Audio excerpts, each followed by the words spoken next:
University is a world-renowned university.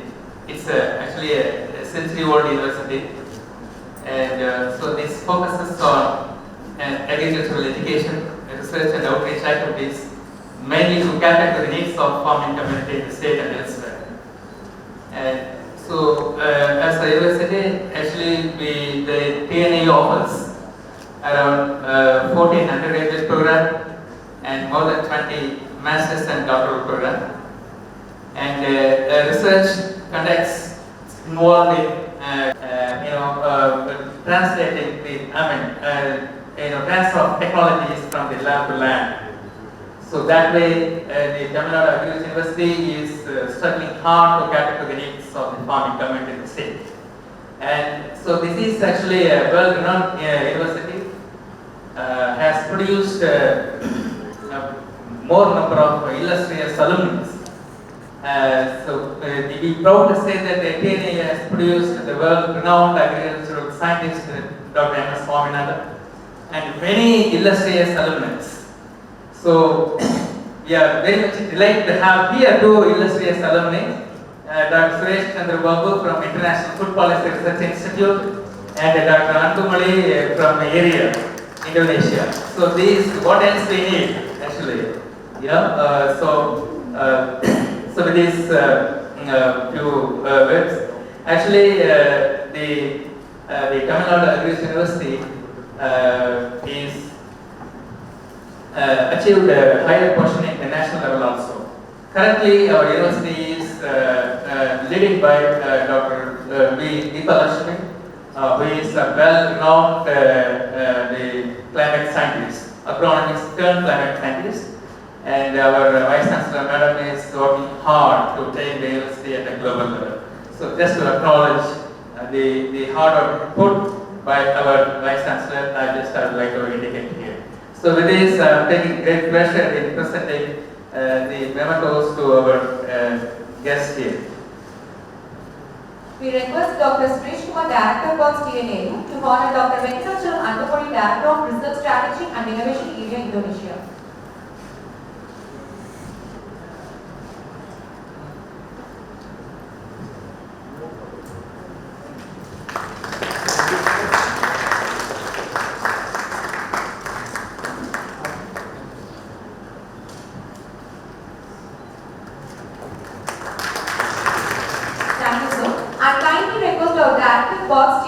Honor Dr. Suresh Chandra Babu and Capacity Strengthening IFRI USA.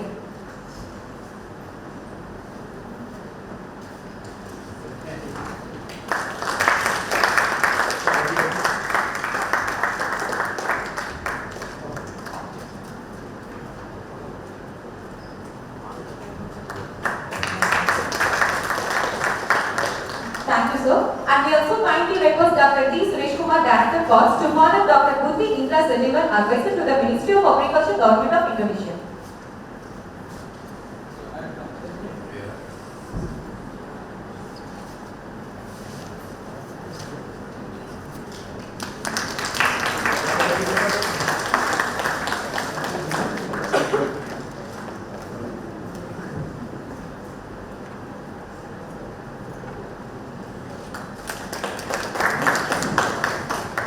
Thank you, sir.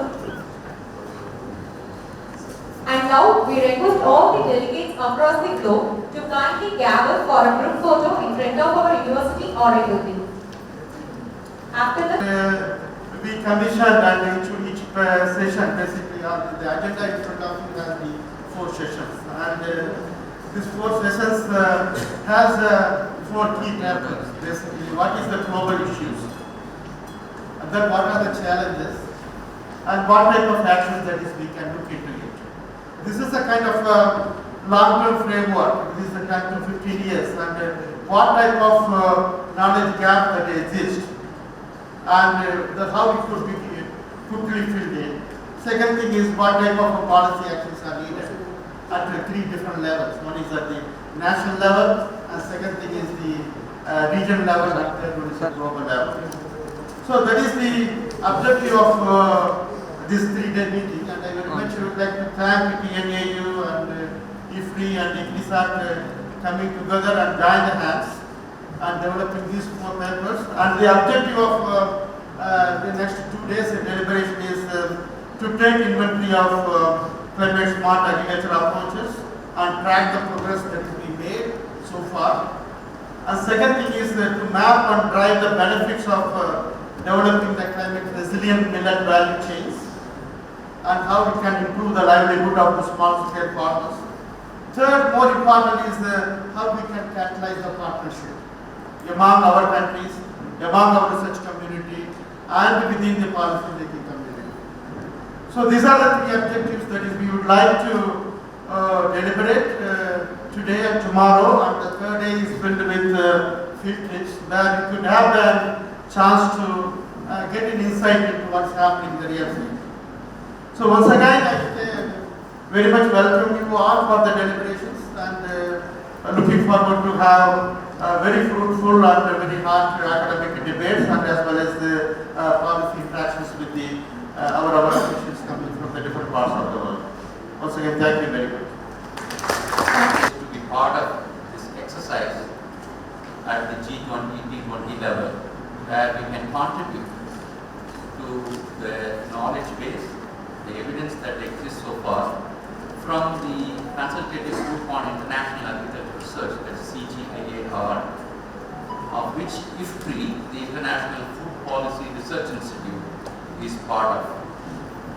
I am standing in front of you as Asia coordinator of CASI program, which is Comprehensive Action for Climate Change Initiative, funded by the United States Agency for International Development, USAID, which has organized a set of national level policymakers, practitioners to design and implement context-specific, locality-specific programs that can lead to climate action on the ground in the context of achieving the goals that we set ourselves at the country level under the Paris Agreement. So this conference comes at the right time for the CASI program as well as for IFPRI's climate change initiatives, because it takes a stock of what is and how we can translate this knowledge into action so that the final goal of research can be achieved. Final goal of research in terms of achieving. Also share the lessons from each one of us who are on the ground working towards implementation of the climate action. It is in that context this G20 conference that we are having today becomes very relevant, because we are looking at what are the alternatives to the monocropping of rice and wheat in the context of millet value chains at the community level, at the landscape level, and of course at the district, state and the national level. And the second aspect of it is this: how do we develop value chains so that the millets that are grown by the farmers can be reaching the consumers through the markets. So we will be coming back to square one again. But at the same time, revolution in terms of digital agriculture gives us an opportunity to resilient agriculture. The second aspect of the institutions. What are the institutions that take that policy and implement on the ground, whether it's academic institutions like TNAU or the research institutions like IFPRI, IRISAT, and at the same time local institutions like local administration. We have leaders of Panchayat administration here guiding us as well. So at that level, these institutions, how they operate and how we can strengthen these institutions in order to translate the knowledge we have into the action on the ground. And then we are talking about the governance and the regulatory system itself. What do we understand by regulating the digital agriculture? For example, artificial intelligence we are talking about. Who is regulating that? And how can they help in terms of achieving our goals in the climate resilient agriculture sphere? So that is all very important for us to sit and discuss, because they are not distant topics. They are topics that are affecting us now, today, right now. So at the same time, we do see there are huge capacity gaps at the national level. We are capacitated already. We are sitting here and we are talking among ourselves. But the systems are not capacitated. So how do we strengthen the capacity of the national system? Geeta Lakshmi, our Vice Chancellor, who is not able to be here due to personal reasons, but she has been fully behind this initiative and very supportive of it. And Dr. Suresh Kumar sitting here in the dais with us has been instrumental in organizing this effort. I thank Dr. Anbu, who is a long-term friend, and Elia research coordinator at the area level who you can see the passion in bringing all of us together in terms of partnership. He has brought several researchers and policymakers from Southeast Asian countries together for this meeting. And at the same time, I would thank all the participants who have gathered here, taking that time, valuable time to come and work with us. It's a teamwork. Let's share the ideas together, whatever your experience is, and then we take it to the next step of implementation and making an impact on people's lives. Thank you. So, now please that to deliver opening remarks over online. Thank you very much for the opportunity to mark agricultural digital innovations in the new institutional governance that is organized jointly by Tamil Nadu Agricultural University, RIA, IFRE, and ICRISAT. I take the opportunity again to welcome everyone for this very, very important conference. Now, I think a lot has already been said with respect to climate change. The only thing I will add here is that we are one of this. While the food systems themselves are part of the problem through direct and indirect greenhouse gas emissions, especially in the drylands, which is a major cause for people. High malnutrition and environmental degradation is undoubtedly threatened by the grain present at conflict. Now, indeed, intense droughts, water scarcity, severe fires, rising sea levels, events, and declining biodiversity are some of the major causes make the experience of climate change variable for them. Or rising sea levels, for example, whereas farming have become common phenomenon on the other hand, because populations needs to proliferate. So our focus on dryland crops, particularly millets, which has already been underscored, calling from IFRE, cannot only offer significant alternative to these crops. So millets, as we are aware, fertility of soils for their growth. They are resisting the environment positively. Millet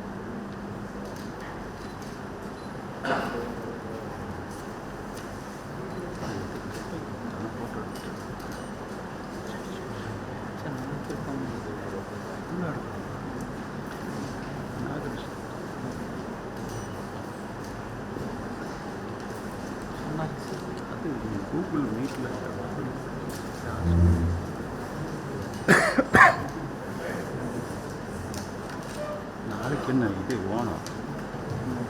Well, ladies and gentlemen, this keynote will consist of two things.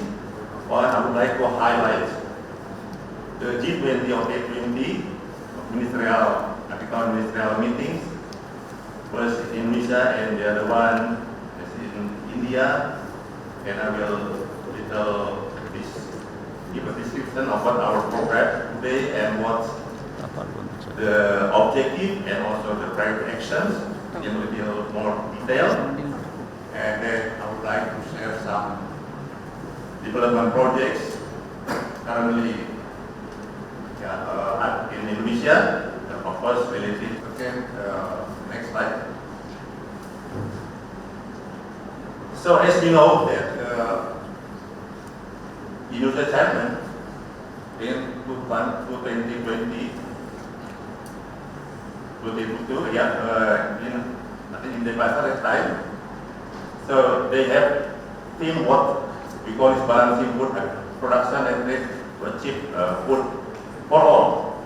So they discussed the current global food security, nutrition crisis caused by COVID-19 pandemics, and committed to intensify efforts to promote sustainable agriculture and food system to strengthen global food security and nutrition against current and future shocks, and to intensify effort to address the food crisis in a sustainable manner. Next slide.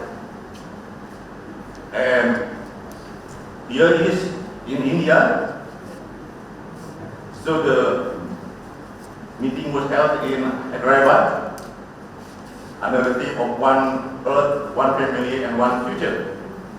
So this meeting reaffirmed commitments to food security and nutrition for all through the development of inclusive, resilient, sustainable agriculture and food system, and discuss issues such as food security, nutrition, climate change, crisis of biodiversity loss, and ongoing conflicts in the world, and recognize the long-term need to increase global food production to meet the need of a growing population, and also concerned about the worsening global food insecurity situation and increasing rate of malnutrition in several developing and least developed countries, exacerbated by poverty, COVID-19 pandemic, the worsening crisis of climate change, and biodiversity loss, and of course ongoing conflicts in the world.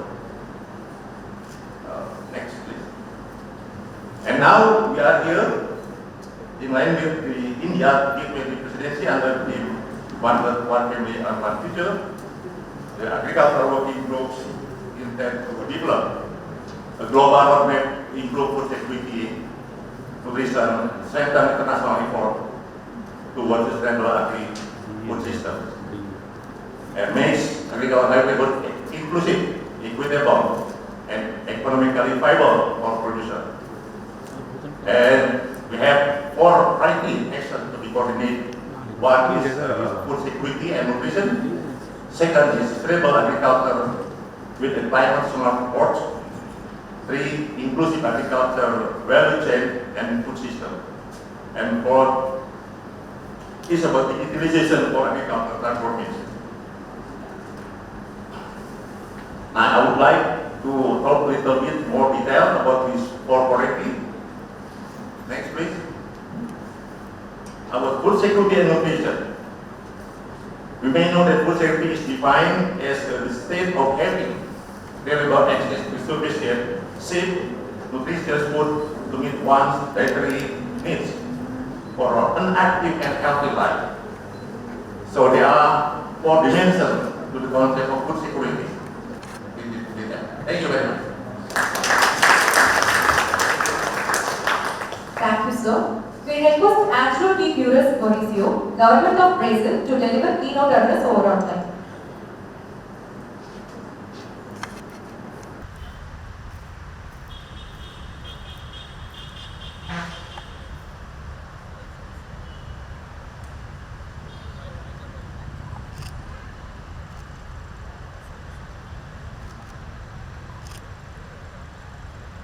Sir, ready in the parang sir? Sir, ready in the parang sir?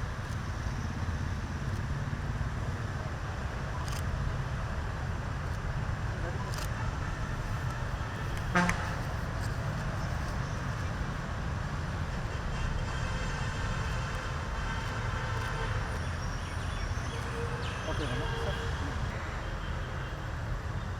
Okay.